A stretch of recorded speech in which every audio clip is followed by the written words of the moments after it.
So ayun na nga no, naisipan ko pa mag-vlog kanina. Bale, kakatapos ko lang pala bumoto sa kanya para sa akin. Huy, wala palang ganun. Ayun nga pala yung katibayan na gumamit ako ng pantina ng damit.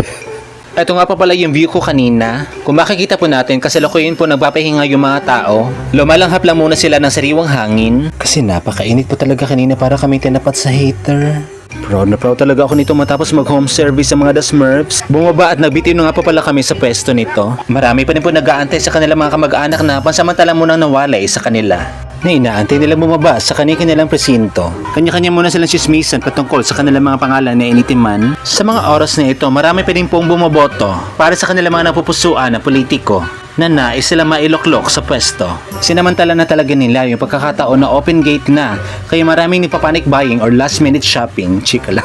Nakaupo na nga po pala ako dito sa natumbang puno. Dito na po talaga ako nakalanghap ng hangin na organic at hindi artificial. At mas lalong hindi galing sa mga mahangin na marites. At ayan, welcome back sa akin sa outside world.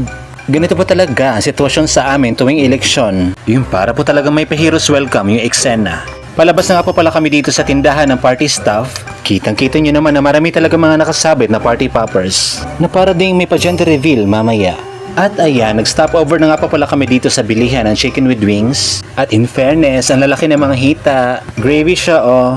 Malapit na po talaga kami makalabas nito mula sa isa napakamasalimuot na lugar. Sobrang ako nanghihinayang sa mga nakakalat na recipes at lyrics na kanta sa daan. Nagkusa na nga pala ako na ipaskil ang mukha ko sa labas kahit hindi ako tumakbo. Dito ko na din pala tatapusin na video na ito. Kahit sana ay naging life-changing ang vlog na ito at nagustuhan nyo. Hanggang sa muli natin pagkikita, paalam, nagmamahal, Judy Abot.